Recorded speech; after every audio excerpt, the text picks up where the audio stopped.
Welcome to the Driving the World podcast series. I'm your host, Cully Holland. Today we have Jared Scott, the Corporate Training Manager, and we're going to be discussing what sets SEW apart.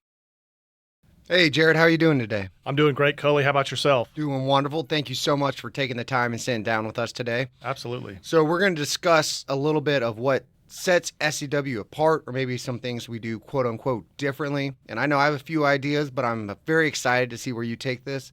And hopefully it opens the eyes of some of our customers and gives them a little sneak peek behind the curtain as how SEW operates and some of the benefits that we actually have for them. Yeah, absolutely. This is an exciting topic for me because I know personally I've started with the company in 1995, so it's been a little while. No. But I can remember back in my early days working in production, and I was part of the call-in crew. And I still have this memory still like emblazoned in my mind about getting a call, hey, I got this unit I'm dropping off, and we had to go in at 2 o'clock in the morning. And me and one of my coworkers, we get a flashlight, and we're like looking at the number 2 wheel, which is the gear that engages the pinion from the motor.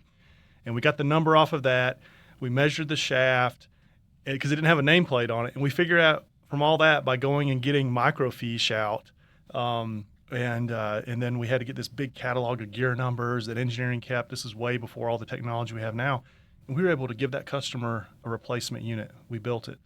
And it made me go, that's amazing, because if you work in any industry, we see that today. There's shortages. Like you go to, your favorite restaurant, and they're like, there's a sign, hey, sorry, we're out of guacamole, or we're out of this, or we don't have that. And what I see with SEW, who we work for, is they just have this flexibility built into it. And even though we've increased in our technology, it really hasn't made us more rigid. Our focus is still about giving the customer solutions.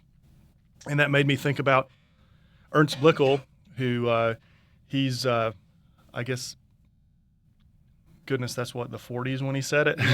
Yep. He said they want solutions, not products. Yes, that's definitely something he said. Yep. And I'm like, at the end of the day, doesn't that make sense for anything we're looking for? I'm like, sure, I'm going here because I want to get this piece of equipment for my car or whatever, but you're trying to solve a problem. EuroDrive, I feel like, just is the epitome of being able to solve people's problems. So that's what I love about this place. I mean, that is awesome. And I understand the microfiche because, believe it or not, when I started, we were still looking up SO numbers and unit numbers from microfiche because some of our product hung out for so long and lasted so long that when it came back for replacement, that was the only way we could have any documentation. So, one, we keep the documentation, and two, we don't just give the blanket answer of, that's old, we'll just start all over. We actually go back and we work and we find it. So that's with our production, our customer service teams right there doing a fantastic job. And going in production, something some folks might know, you might be able to speak on, is how do we build our units? Because I know when I was in sales, a couple of folks were like, get it off the shelf.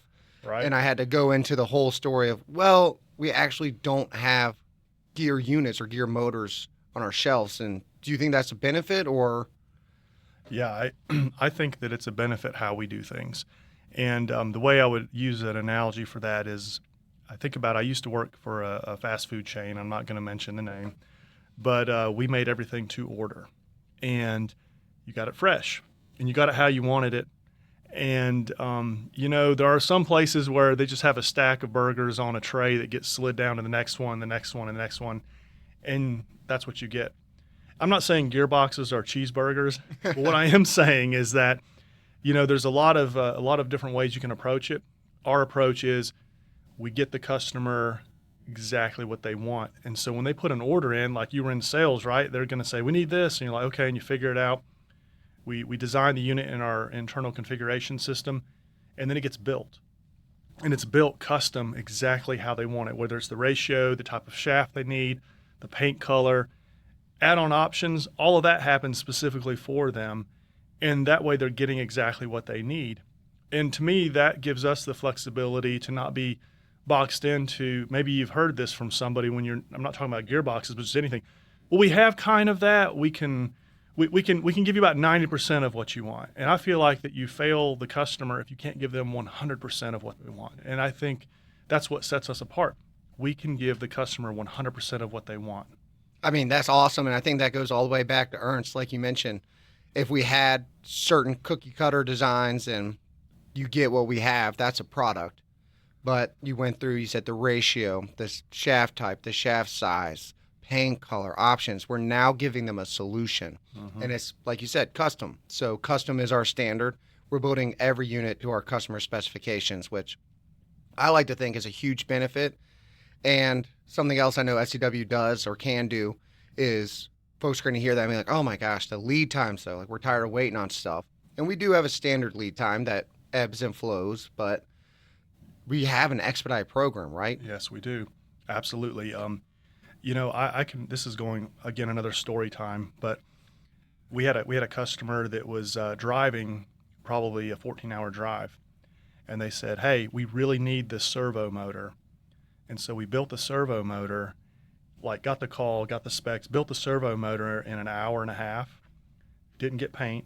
They weren't worried about paint. Obviously, their line was down. They had a jet fly down to our local regional airport. And me and one of the guys I work with, we grabbed one of the company trucks and drove it to the airport. And this was pre 9/11, so the rules were a little different. And it's like literally drove up into the runway area, and this guy runs out of the airplane. Here you go. Here's your servo, and they took off. If that's not service, I don't know Right. what is. And that definitely is something that you don't hear of too commonly, especially No, in. you don't. We've had I mean- helicopters land at one of our facilities to pick up units before.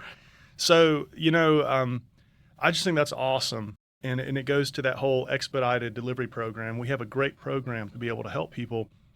But I don't want it to make it just about gear motors. Okay. You know, you might be seeing in the backdrop here, we got some electronics.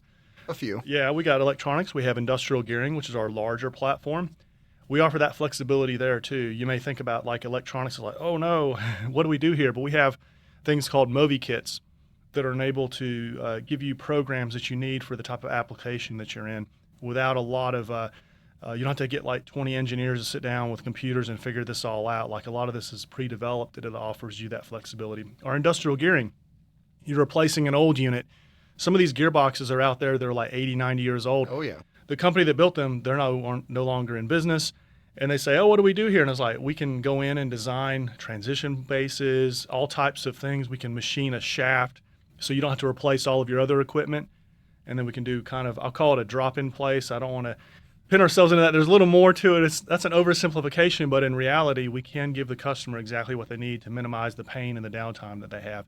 And that's pretty crazy when you think about we can do that with gearboxes that are like as big as this room. I know. And I was working with industrial gearing recently, and they even have 3D scanners now where they'll go out in the field and they'll Yeah. scan the details of these boxes if there's not any nameplate information or dimensions. That's right. So Yeah. drop in is a pretty good term. Like That's we right. said, we need a lot of information and documentation to make sure it fits, but our industrial gearing can definitely do that. And that's a huge service and benefit as well. It is. I think I'd be remiss if I didn't at least mention the most important part of what makes us unique, and that's our people. Our people. Our people.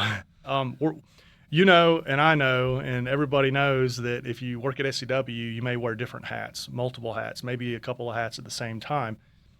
But what that does is it eliminates that silo mentality. Because one of the things in trying to provide a customer with a solution is sometimes you run into walls. Oh, well, I have to get with that department.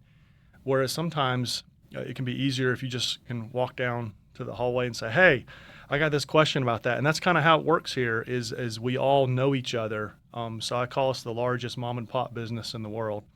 And, you know, it's like that hardware store where you walk in and there's a guy that's been there for 60 years. He's like, I know exactly where that little widget or that nut that you need for your for whatever it is you're working on. We have that same mentality here. We just have so much experience and people that have been here for so long. We cultivate that attitude with our workforce, and that's what makes us unique. And I mean, you say the largest mom and pop shop in the world.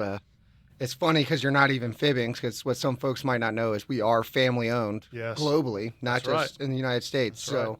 somehow still a family owned business. So Yeah, largest mom and pop shop, we might actually be in the running for it. we might be, but I love it. Yes, and Yeah. it definitely does make a difference. And we've touched on a few different things that does set SEW apart. Is there anything else you want to cap before we You know, sign off? Or I think that's kind of it. I mean, let's finish with the people because that's what makes the difference. And speaking of the people, if you ever need help, you can always call our engineering offices directly. You have your regional and district sales folk that are out there ready to support you, help you.